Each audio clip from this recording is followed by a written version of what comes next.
Yes, this is an island surrounded by water, big water, ocean water. Trust me, I'm like a smart person. I'm very consistent. I'm a very stable genius. I had the best words. Tolerated. I know words. Mike Pounds. I hope they now go and take a look at the oranges of the investigation. But there's no better word than stupid. Anonymous, really anonymous. I'm very highly educated. One of the wettest we've ever seen from the standpoint of water. I had the best words. God bless the United States.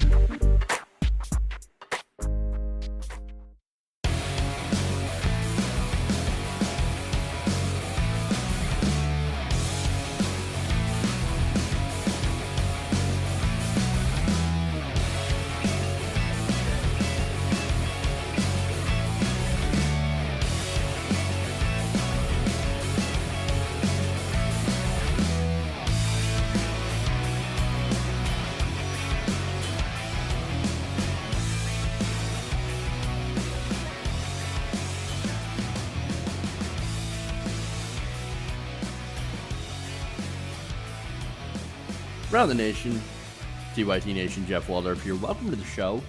Got a great show for you guys today on this Tuesday afternoon. A lot of stuff to get to. We have, of course, some fun stuff. We got Ted Cruz proving it once again that he's a socialist because he loves being publicly owned. And this time, doing it himself. Fun. We have Betsy DeVos promoting a fake college. That is a fascinatingly bizarre story. And it's a lot of fun. So stay around for that.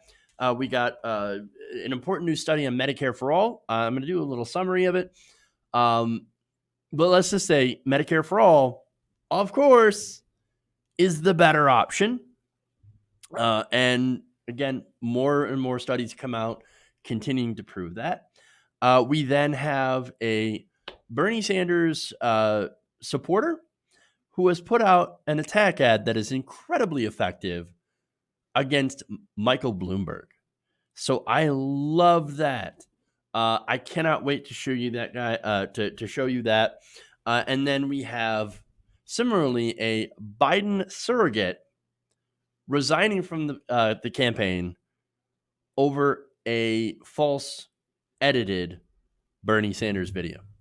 So one that also went viral. So we've got such a good show. Very important stories today. Also, there's also some news coming out about Donald Trump, who has just basically commuted the sentence of one person. And I don't think it was a pardon on the other. But basically, he's letting people out of prison for financial crimes. The main one being Rod Blagojevich. So this is a guy who tried to sell Obama's Senate seat, right? Massively corrupt Illinois politician serving a sentence in prison. Donald Trump says, you know what I'm going to do? I'm going to commute your sentence. Free to go. You're a criminal like me? Well, I love criminals like me because they're criminals just like me. So here's what I'm going to do. I'm going to reward people. And by the way, Blagojevich has been asking Trump for a pardon for a while. And hey, look at that. Looks like he got his wish. Well, a commutation anyway on the sentence. I know there's a difference between commuting a sentence and a pardon. But nonetheless, hey, we're letting the criminals out of prison because that's what Trump does. He's now gone after, since impeachment.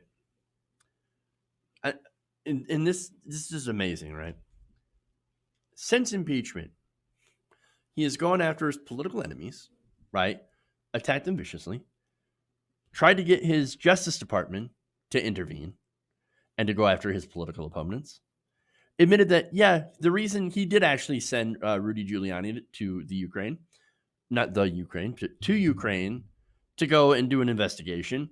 Admits that now after lying about it, right? And then he starts letting criminals go. Who's next? Well, if he gets reelected, then we're probably looking at Manafort, Flynn, and Roger Stone all getting off of their prison sentences. So all getting basically being able to walk free because guess what? We don't have any laws anymore since we have Donald Trump as president. So congratulations, right? Yes, Sarchek points out the poor being put in jail for owing money. Yeah, to hospitals. Yep. Get into any sort of medical debt. You're going to prison. You're going to jail if you can't afford to pay it. If you don't literally go and beg a judge to keep you out of jail every couple of months. While at the same time, the wealthy and powerful who commit crimes are getting let out of Trump's prisons. I mean, again, we live in an oligarchy, and that's what this is. Jesus. So this is what we have going on. If you guys want, I could do a bigger story on it tomorrow. But we also have, again, all the stories that I talked about earlier, we have on today's show. So why don't we kind of dive into it? Before we do, though, I want to remind you all, guys and gals, to please like and share the stream. Very important, especially sharing. Sharing is caring. It's the best thing that you can do. Second best would be, of course, super chats. I'll read those member comments as well. And so those all go to help the show. If you're here yesterday and you're interested in finding that shirt, there's a link to our Teespring store where you can go and buy one of those as well and have it made. So kind of an awesome thing. We have other shirts as well. I have no artistic abilities. Let's be honest about that. I'm not an artist. So I cannot design shirts worth of crap. If you guys have a design, if you're more artistically inclined and you want to get credited and you want to help me design a t-shirt and send me a design that would allow me to put on a t-shirt and sell as merchandise, I mean, that'd be kind of awesome. So if you're interested in that and having your design end up on one of my shirts, let me know. JeffW@TYTnetwork.com.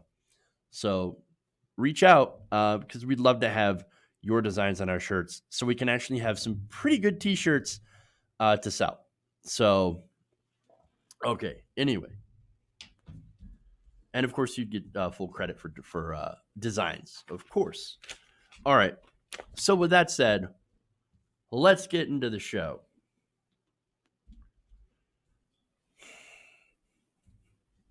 All right. An Alabama lawmaker is fighting back with her own bill after the state passed an abortion ban that is currently being challenged, as we have this thing called Roe v. Wade. I know Republicans love to go into these conservative states and do these abortion bans, which immediately get basically struck down for being unconstitutional. Well, they keep doing this in order to have it go to the Supreme Court so that they could have a chance at getting their conservative majority to strike down Roe v. Wade. So that's part of what they're doing, right? So now this state representative, Rolanda Hollis, she decided, you know what? I'm going to fight against that. I'm going to actually release my own bill called HB 238, which will require a man to have a vasectomy within 1 month of his 50th birthday or the birth of his third biological child, whichever comes first. Now, that bill has sent Senator Ted Cruz, an anti-abortion activist, into a hypocritical fury. So, let me go to a quote here from AL.com, in which the Birmingham lawmaker told the publication last week that the legislation is in response to last year's Alabama abortion ban that makes abortion legal in almost all cases, including rape and incest. So, look, this is basically how would you like it if we start policing men's bodies? If we start controlling your reproductive rights? Ain't so fun, is it? And I have to say, I don't support it, but I also don't support limiting women's reproductive rights either. So I'm fairly consistent on that. But Ted Cruz, this doesn't quite understand, right? He completely misses the point and lacks all self-awareness when he says this on Twitter. Yikes. A government big enough to give you everything is big enough to take everything, literally. Can I just mention that this is what Ted Cruz is trying to do to women? Take away their reproductive rights and freedom, take away their choices using the power of government. Again, complete lack of self-awareness. Again, not in favor of the record. Not in favor of the bill. Again, I'm not in favor of banning abortion. I think that's ridiculous. I'm not in favor of abortion, by the way. Nobody is. And the goal should be really to make America a better place to have a family, instead of where we are right now, where we punish people for having children. And let's be honest, we do. We have a society in which basically a lot of the population, most of the population, can't survive or can barely survive with both parents working full time, where we don't have affordable health care or child care or good education system. We don't have any of that. You could cut down on the numbers of abortions, which is a good thing, if you actually make America a place where families are actually encouraged. You can also cut down on the numbers of abortion by making birth control accessible, if not free. I know, crazy thought, right? And really, in states where they do make contraception free and freely available, well, guess what? It has cut down in the numbers of unwanted teen pregnancies. So that would be the obvious choice. But conservatives say, no, we don't actually want to end abortions. What we want to do is we want to control women. And so we're going to pass these bans, which don't lead to the end of abortions. It leads to the end of safe, legal abortion and to the rise of back alley abortions, which are more than likely to kill the mother as well.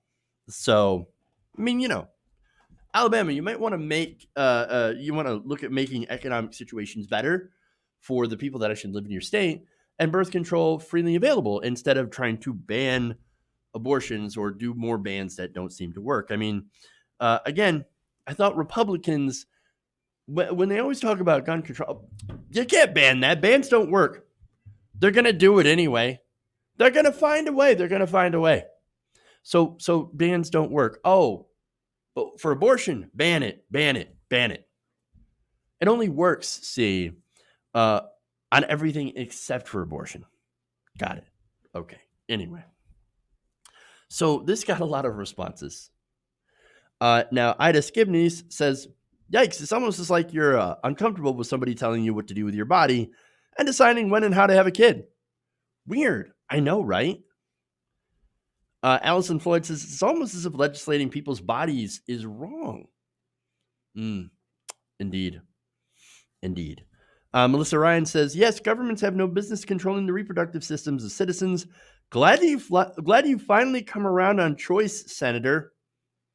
Also, congrats on an epic cell phone.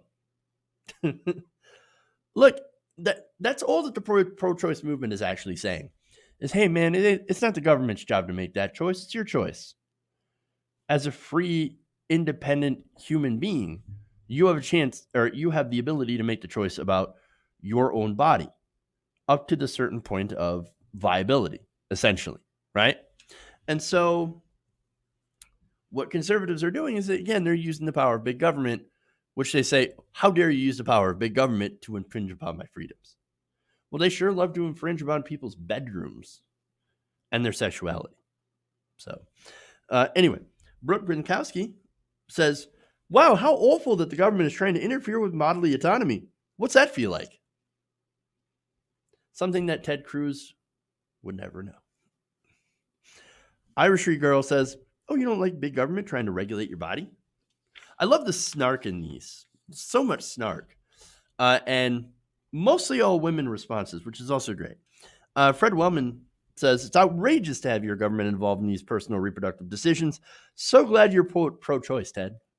And Pay Resist says, a bill involving a medical procedure which only applies to one gender? Governmental overreach. Now, one more thing. This is in the piece of legislation, which I thought was pretty fun, right? Under existing law, there are no restrictions on the reproductive rights of men, which is true. As this bill says, If it becomes law, a man must pay for the procedure at his own expense, which again mirrors that currently of abortion. Because remember, thanks to the Hyde Amendment, no federal money can be used for abortion services. It all has to come out of course, your own pocket. And so in this case, it's like, oh, well, look, you got to get this mandated vasectomy, and we're not going to pay for it. Sad day for you. She also added, it always takes two to tango. We can't put all the responsibility on women. Men need to be responsible also. Mm-hmm. And she's right. Look, I know this is a parody bill. It's meant to point at the absurdity of regulating only one sex and not the other, but it's an important point. She's right. And there's a lot of situations, and I'm not saying all, but there's a lot of situations where, all the focus is placed on, and all the blame is focused on the female. And that is a cultural thing that I think needs to change. And I'm not saying that's true in all circumstances, certainly not.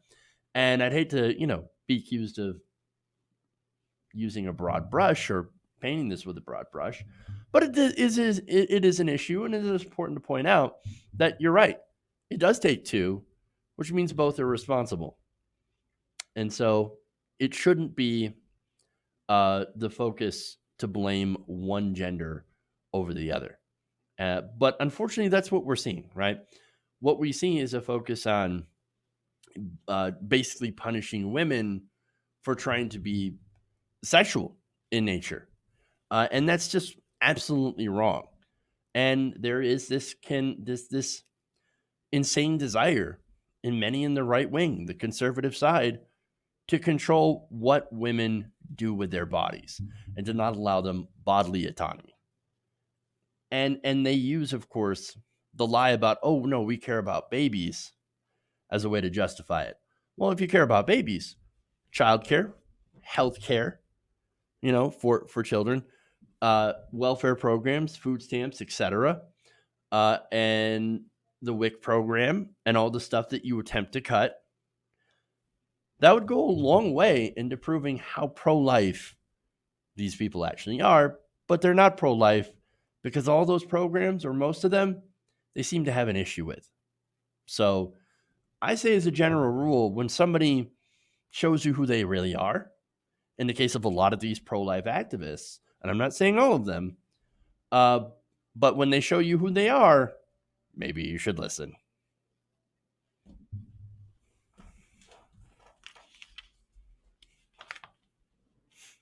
All right.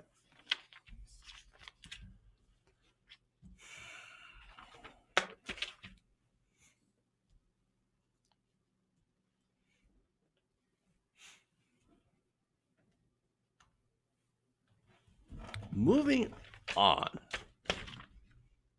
By the way, Mist Man in the comments says they're pro-birth, not pro-life. Big difference. Basically, yes. You're absolutely right on that. James Watson says the Republicans clearly have no interest in life. Hold on. Their policies prove it. Men can have a vasectomy. That's true. Let's see. And Coro says, just another way to try to hold power over us.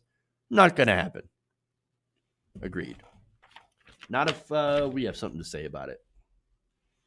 Women and allies.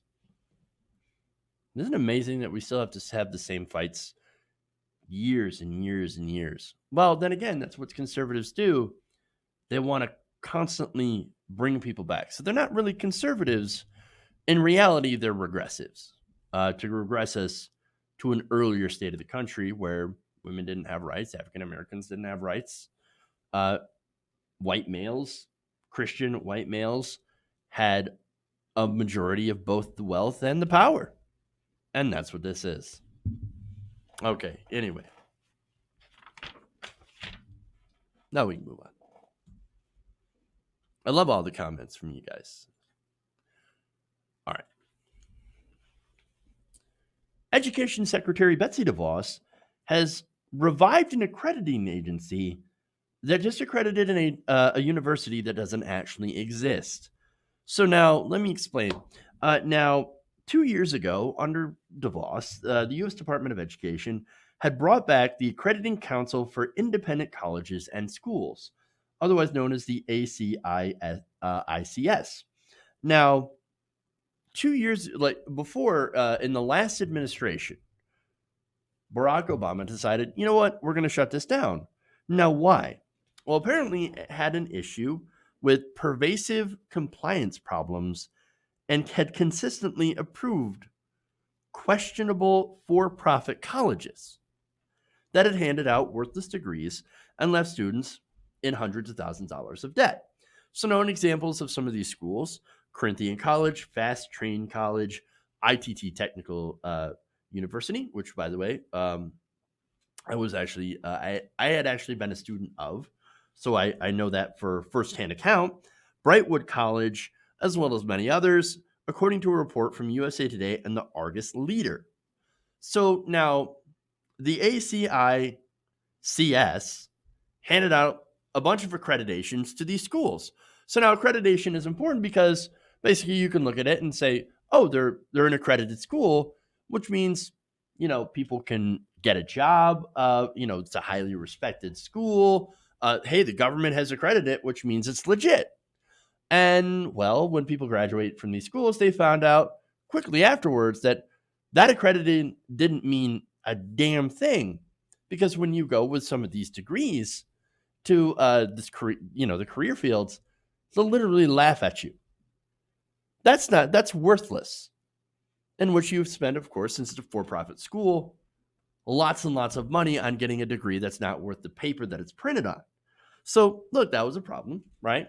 So the Obama administration, one of the good things that they did was actually shut this down and say, okay, look, this obviously is not working out. These schools are junk, so we're just going to shut this down completely, right?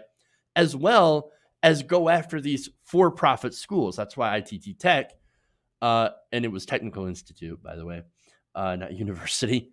ITT Technical Institute, that's why they shut them down. And they shut down Corinthian College. And then, of course, they allowed a student loan forgiveness program for people who had been swindled, basically, that had went to these colleges before. So now it's back under DeVos, and they have just recently approved a new college called the Reagan National University, or RNU. Okay. So now DeVos, there's a reason for this, right? DeVos loves for-profit colleges. She makes a lot of money from for-profit colleges. Her family does. But this is pretty brazen, right? Even for her, because when you look into the details about RNU, you find out that the college basically doesn't even really exist. Here are the details from the USA Today. See, they had contacted 7 listed faculty members on the website of Reagan National University, located in Sioux Falls, South Dakota, 4 of whom had taught at entirely different colleges. They were listed as employees of RNU. They actually worked at other colleges. When contacted, they were like, what are you talking about? RNU? Reagan National University? No, I don't work there. I've never worked there. I've never even heard of that place. That's 4 of them, right? The rest were either, from the report, entirely absent from the internet, lacking personal websites and social media profiles. Now, look, I'm not saying that everybody, is online. Not everybody's online. Not everybody has a profile, et cetera, right? There are people who live off the grid. But you would have to be living off the grid to not be found by reporters. And yet that somehow they are listed on Reagan National University as employees. Ridiculous, right? Now, it gets better. Harold Harris, who is the university's president, according to the website, is also invisible. Doesn't exist. Harold Harris. Of course, right? Harold Harris. Amazing. Now, according to the business license, however, and this is the other thing that tipped them off, right? That Harold Harris is not a real person. That The president of the university listed on the business license is Juan Ha Fan, not Harold Harris, Juan Ha. Well, now wait a minute here. Completely different name, same position on the license. What is going on here? Well, from what we've seen, fake teachers, fake president, but guess what? Real accreditation. Oh, you're an accredited school? Approved by the government? Great. Wonderful. Go ahead and make that money. Now, more details about RNU. Since it is a fake school, right? It has a job placement rate of 0%. None of its graduates, if there were any, are employed. Doesn't exist. And again, accredited, right? So now, following USA Today's multiple phone calls and inquiries, RNU apparently pulled its website offline. Oops, we were discovered. Get rid of it. Get rid of it. Offline. Pull it. Delete. It currently says, their website, down for maintenance. Please check back again soon. Now, it also turns out, unsurprisingly, that RNU doesn't even exist in the real world. Because, look, again, reporters from USA Today and the Argus Leader, they really did their due diligence here. They decided to go down to the listed address for the RNU campus, right?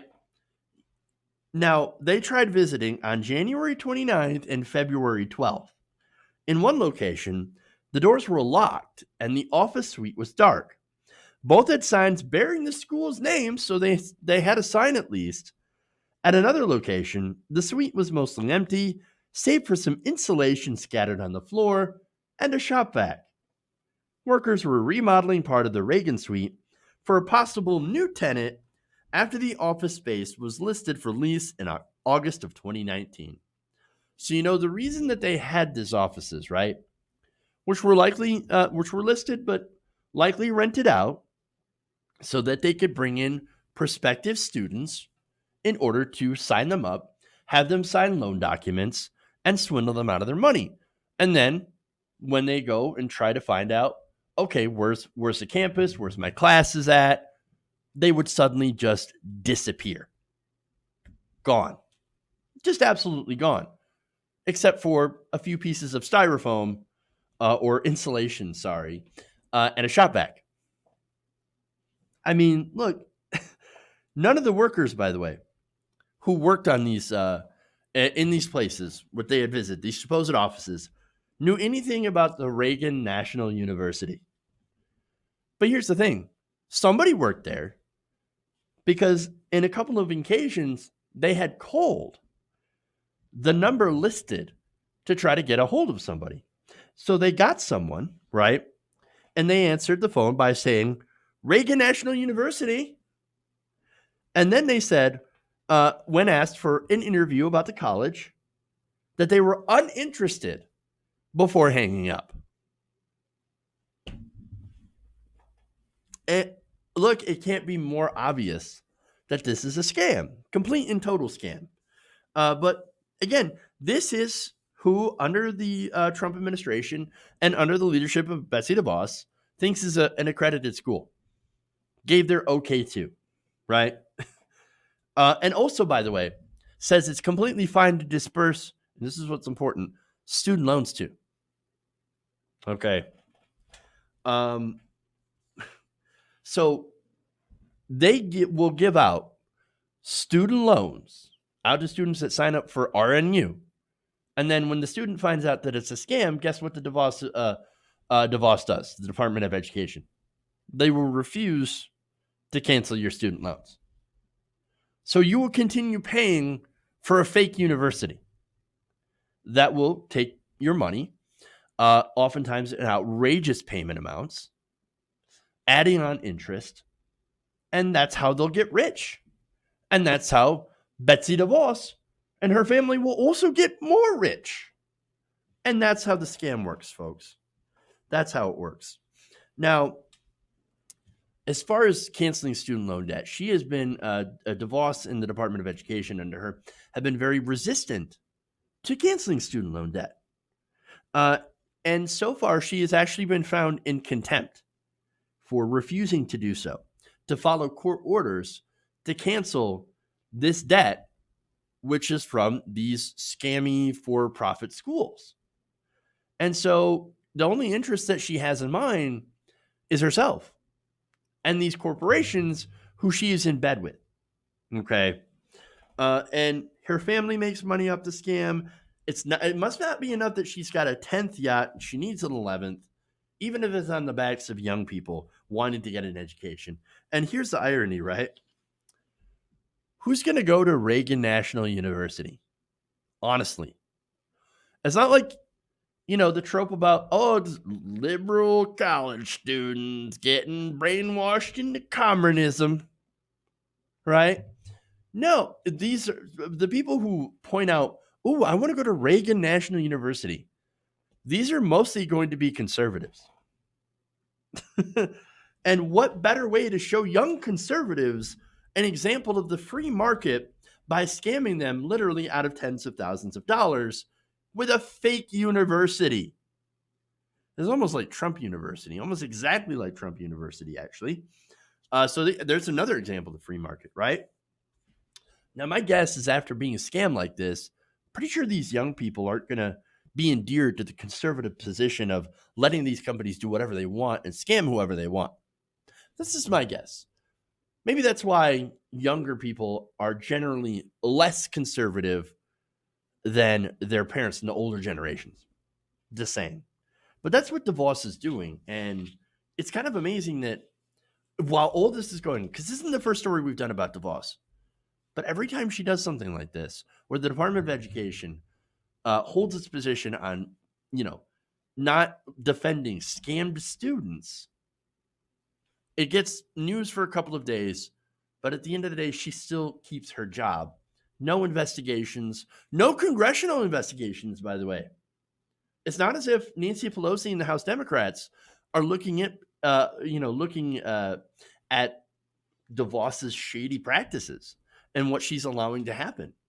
And so, I find that very, very strange that the House Democrats aren't looking at that, and that she still basically has her job unchallenged. Maybe we need to do something about that. Okay. So here's what we're going to do. Real quick break. We'll come back. We got the Medicare for All study. You're going to love that. We've got Bernie fan versus Bloomberg. And then we've got Biden surrogate gets caught. So, all right. We'll do all those stories right after the break. Please like and share the stream. Consider, becoming a patron, patreon.com/TYTNation, or putting up a super chat. All right. We'll read that right as soon as you return.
Welcome back to the show.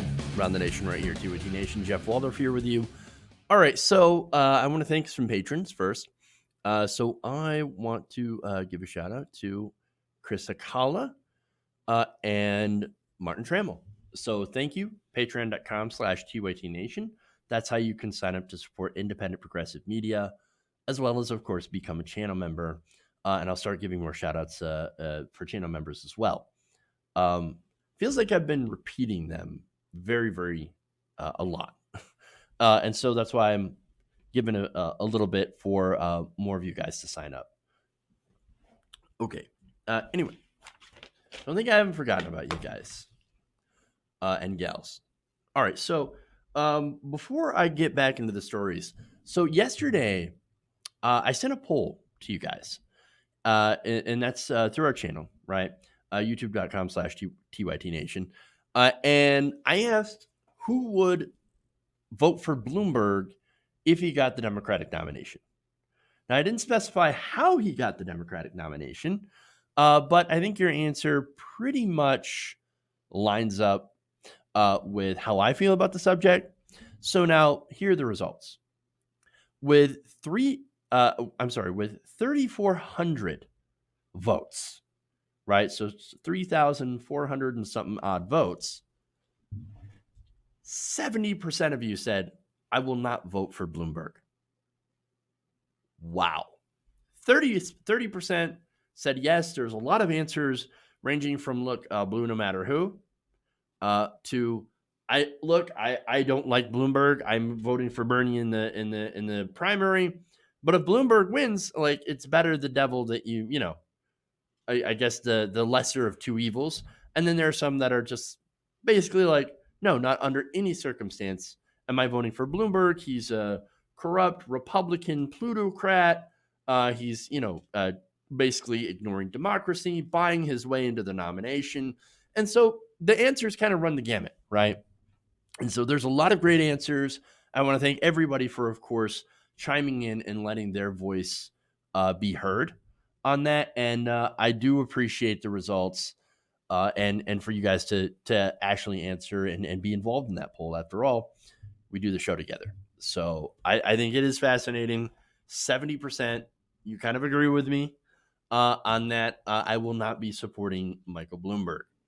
And so let's just work extra hard to make sure Bloomberg never gets the nomination and that we do not get stuck again like we were in 2016 between two terrible choices.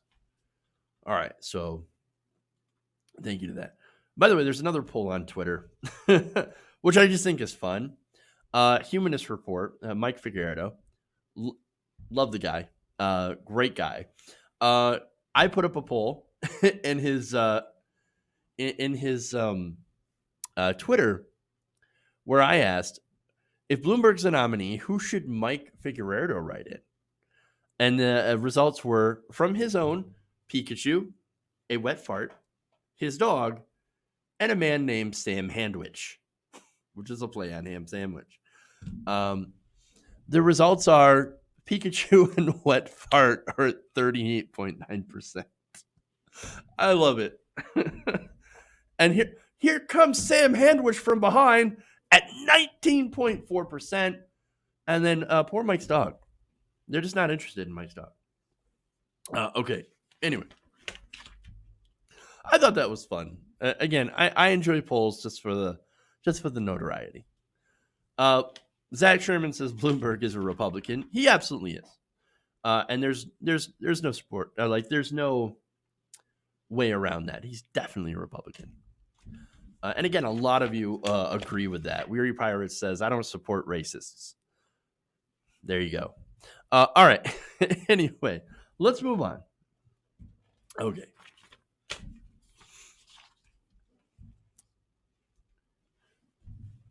There's a new study out about Medicare for All, which absolutely destroys the pro-industry talking points being used against a popular single-payer program.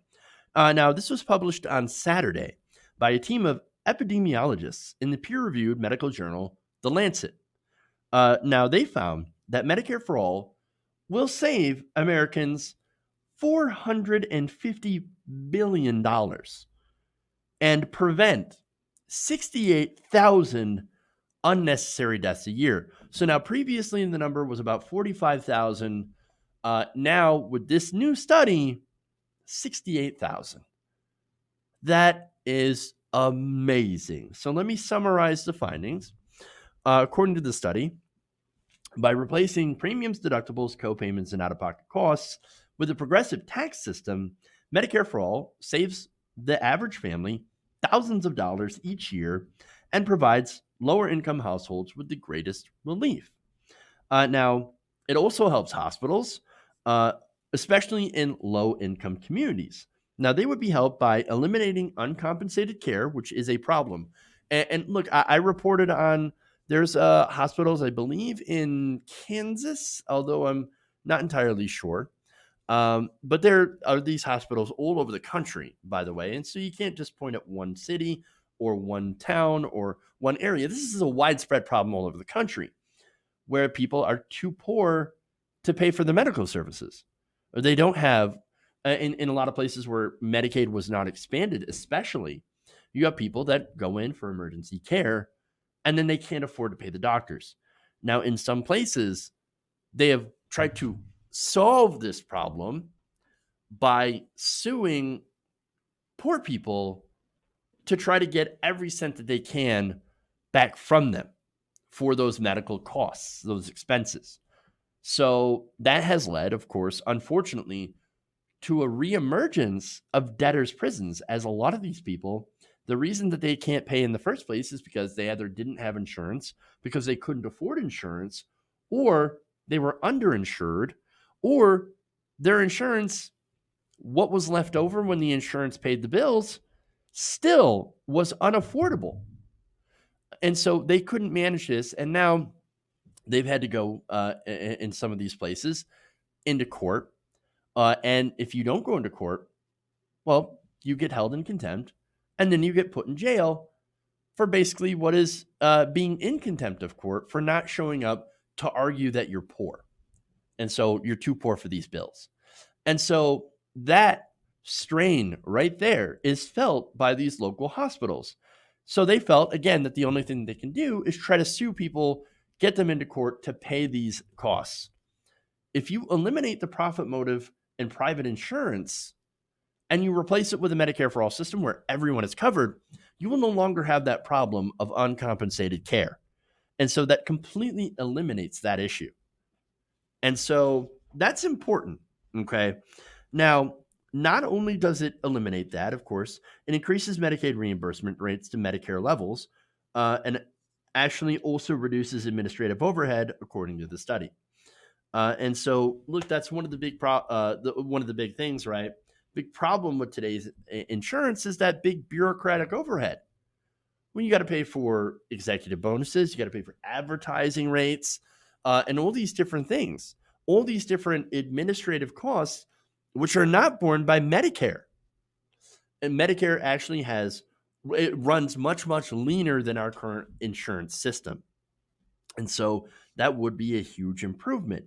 Now that, of course, all that together leads to likely hundreds of billions of dollars in savings over our current system, which right now, this is a mind-blowing number. Roughly $3.65 trillion a year. That's how much our current healthcare system costs, right? It is expected to grow by 2030 to $5 trillion a year. Now, one of the lies against Medicare for All is it's going to cost $32 trillion. Not at all correct. In fact, original estimates put it at about or a little bit less than the current $3.2 trillion that we already spend. This new study puts it at even lower, with us saving $450 billion. And so not only would it cost less, but it would also cover everyone, the millions of people without health insurance, and the millions more, tens of millions, hundreds of millions more that are underinsured. And so that's a problem. So now, just recently to add on to this, a breakdown by John Oliver ended with a ringing endorsement of single-payer healthcare. Now, the study debunks several attacks on Medicare for All from the private health insurance industry that made lots and lots and lots of money. Now, for one, we just went over the cost. We talked about this. We talked about Joe Biden lying when he says, well, we just can't afford this healthcare. We can't afford the current system. And so here's the thing, though. We can't afford the current system. We can afford Medicare for all. And so Biden's saying, no, we can't afford Medicare for all, but we can afford the current system. That is a complete and utter lie.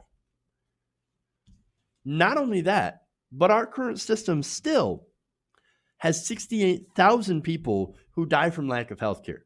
So please tell me what we can't and can't afford while all those people die. It's ridiculous. Now, you also have the talking point about choice.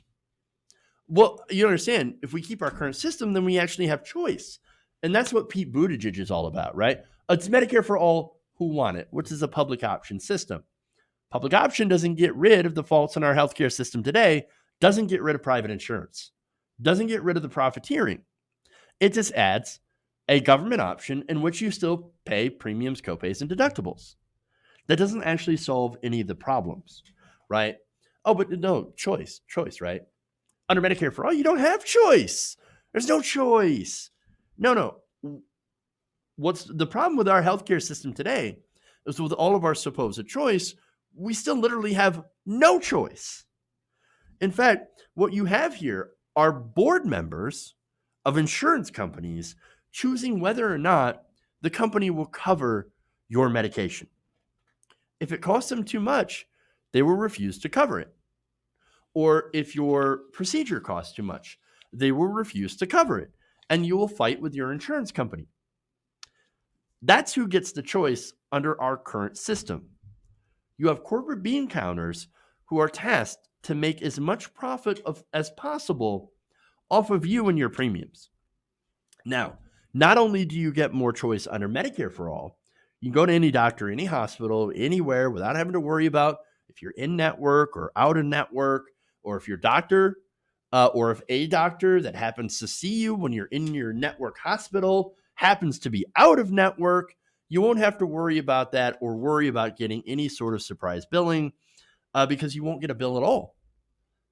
You're automatically covered. It is free at the point of service and paid for through taxes. Now, for employers, they went out.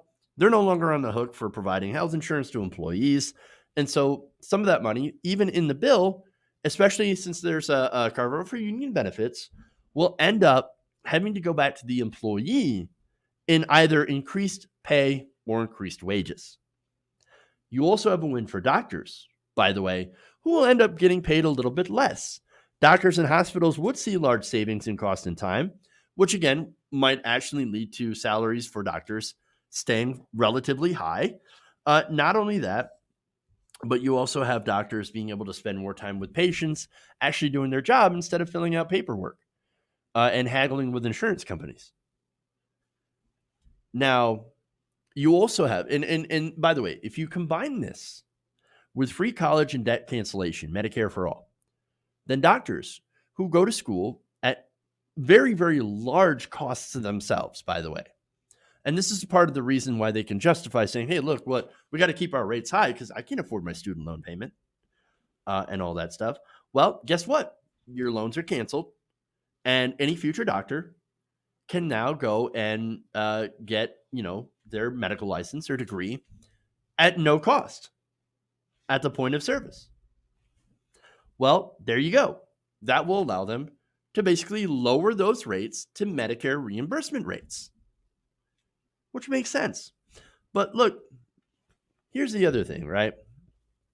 Between all the new studies that have found that guaranteeing universal health care through single payer would not only dramatically improve health and well-being of the American people, it will overall cost less than our current dysfunctional for-profit healthcare system. And the endorsements, add in those with the National Nurses United and the endorsement by John Oliver, who did a brilliant segment, who, by the way, his segments reach millions of people every week. It's looking like Medicare for All could finally start to be in reach if we have a Bernie Sanders victory.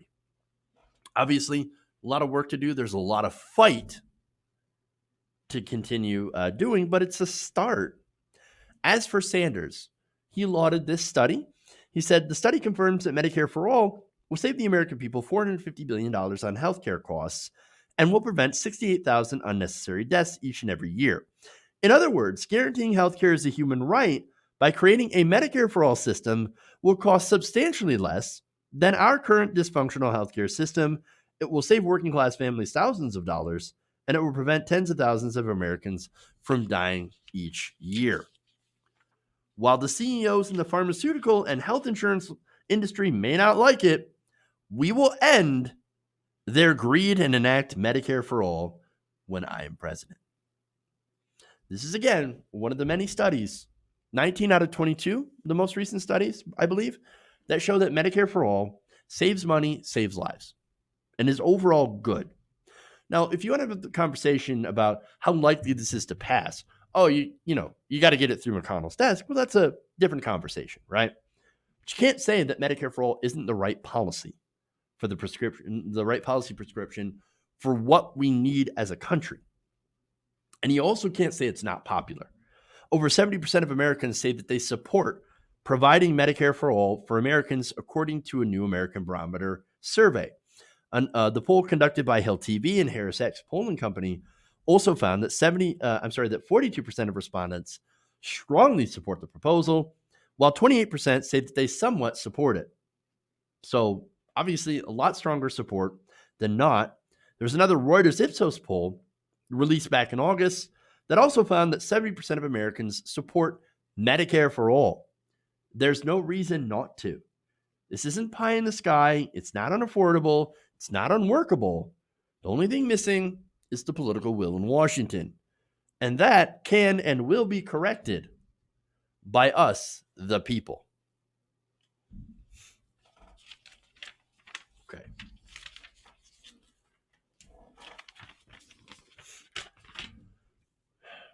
Moving on here.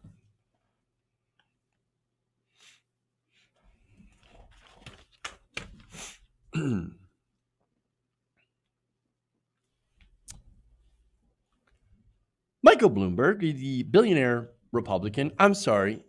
ex-Republican, now running in the Democratic primary, is starting to take shots at Bernie Sanders. Now, since there's not actually a lot that you can attack Bernie Sanders specifically on, he decides to go after Bernie supporters and continue the toxic Bernie bro narrative. Take a look at that in his newest ad campaign.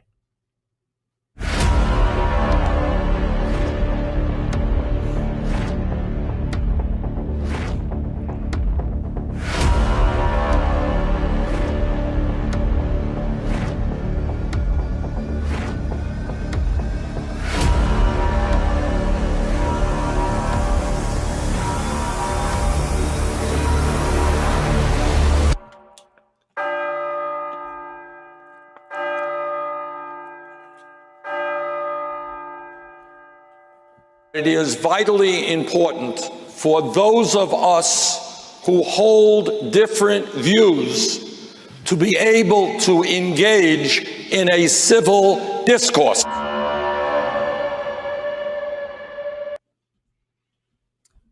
love the addition of the scary music. Like, I'm going to put these mean tweets to scary music. Oh my God, toxic, scary Bernie bros. It almost sounds like it's out of place. Like it's a thriller, like a slasher film or something. Like, he's coming after you in the shower. Here comes the toxic Bernie bro trying to give you health care. I know. It's ridiculous, right? I saw like a Yang Gang thing in there too, by the way. So I don't know, like all the different like interactions I've had with the Yang Gang were always pleasant. So I don't know what the issue is. So now, in response, because you know there's going to be a response, a Bernie supporter has put together their own ad, and it's kind of awesome. Take a look.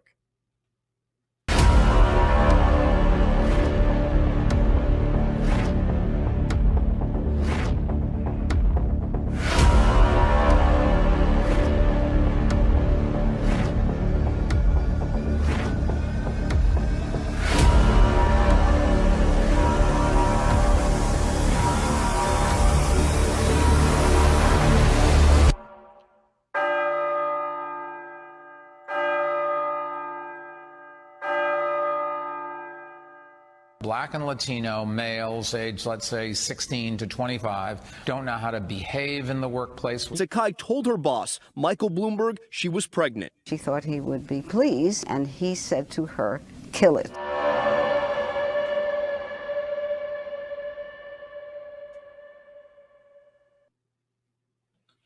Oh, damn.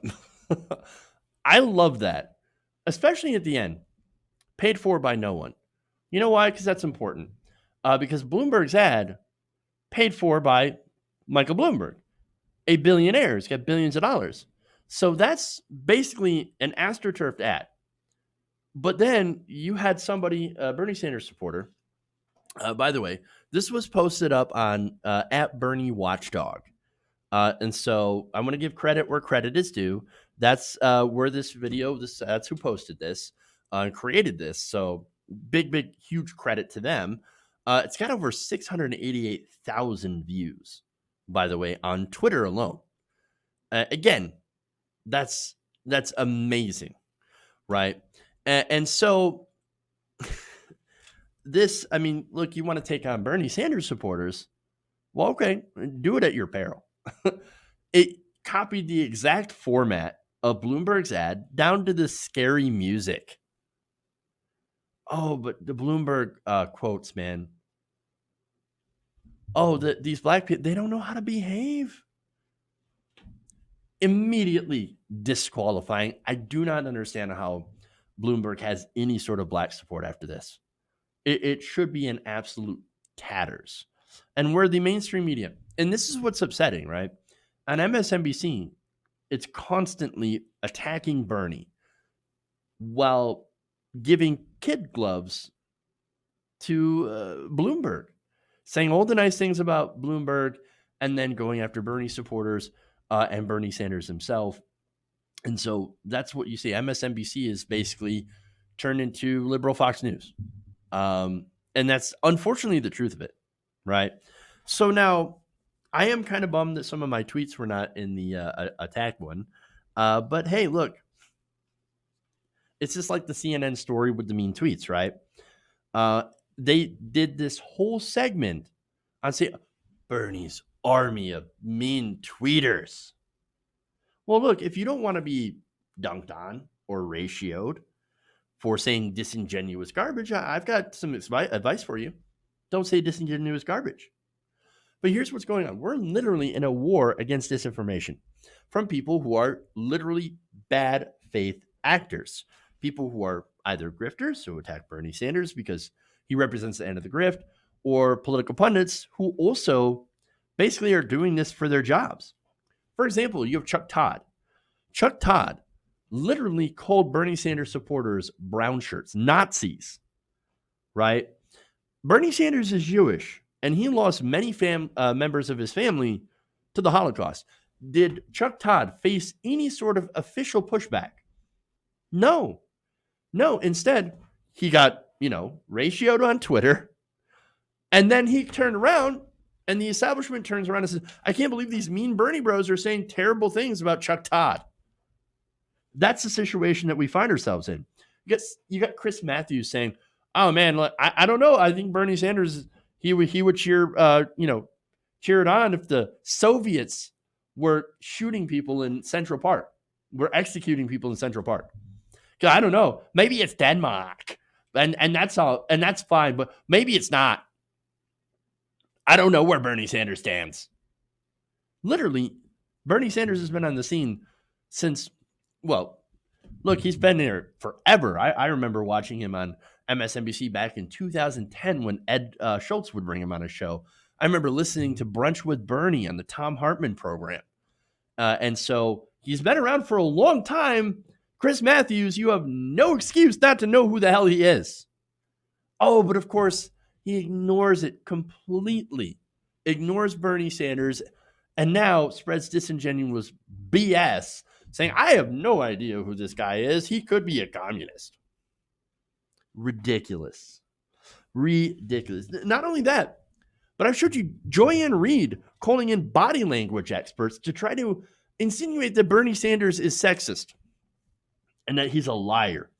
You have MSNBC putting up ridiculous graphics that combine all the results from Klobuchar and Biden, and they combine them all into this monstrous Pokemon thing called a booted Klobiten monster, right?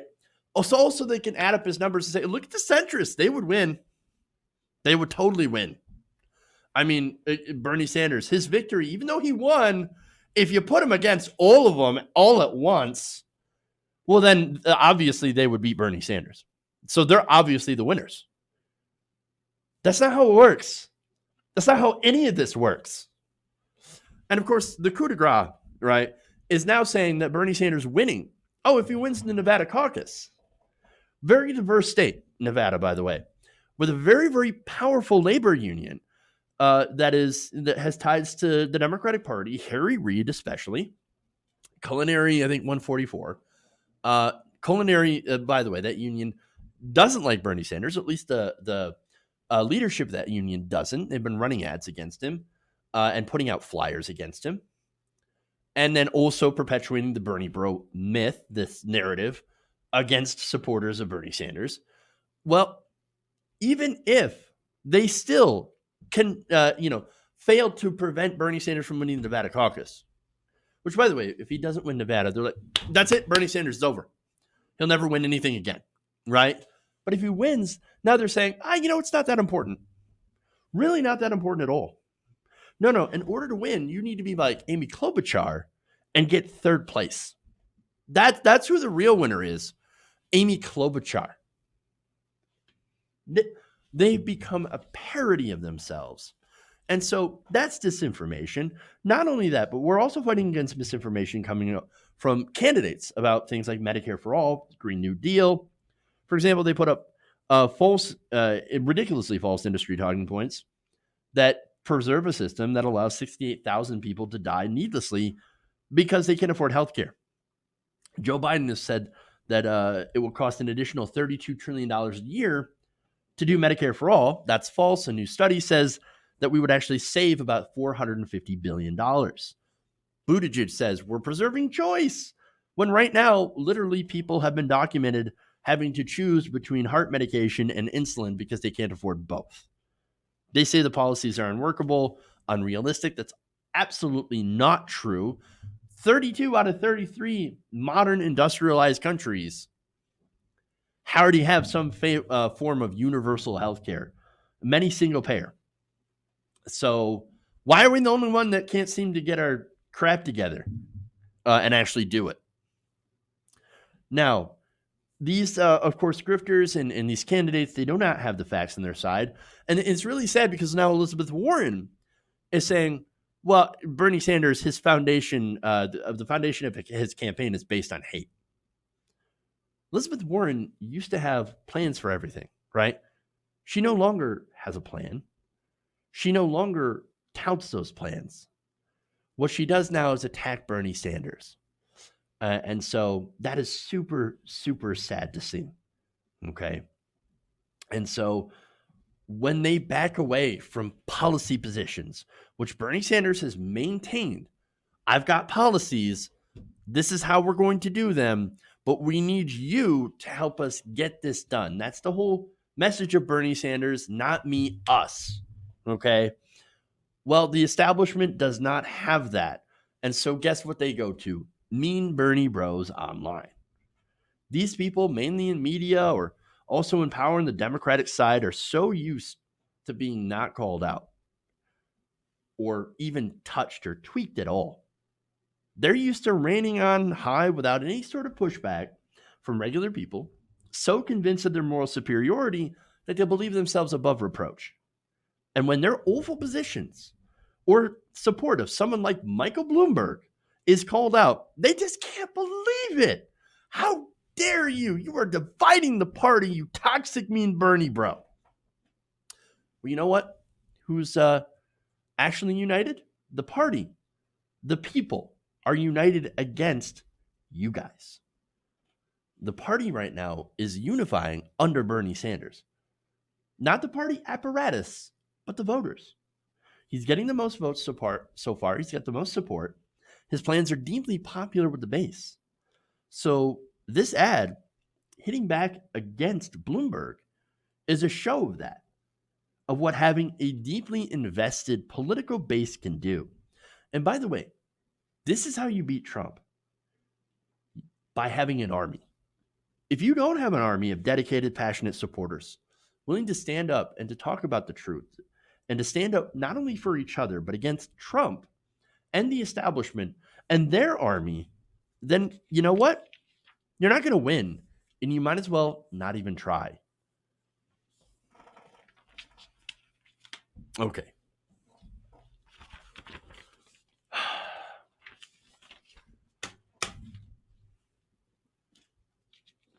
All right. I'm going to have to leave this story for tomorrow. So we are massively out of time. So we're going to save the Biden surrogate story for tomorrow. So tune in right here, 3 p.m. Eastern, around the nation, with me, of course, Jeff Waldorf. If you haven't already, please like and share the stream. Also, remember, you can support the show a couple of different ways. You can also ask Q Bounties. It's qbounty.com, but mainly patreon.com/TYTNation, or become a channel member by hitting the join button below. All this is, of course, to help independent progressive media, where you are not going to see these stories on MSNBC. You're not going to see them on CNN. This is the only place, independent media, that you can find these stories that push back against this BS and misinformation from mainstream media and the people that they pay to put out this misinformation. And so please support us. Things, are very difficult in independent media right now with, revenues and all that. And so please become a patron, patreon.com/TYTNation. All right, guys. Thank you. Love you guys. And remember, change begins with you. Good night, Nation. We'll see you guys tomorrow.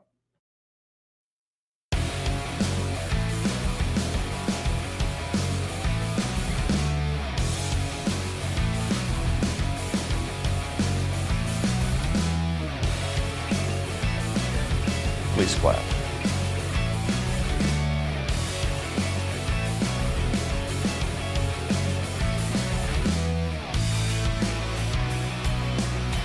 Oh, wow, I'm sorry.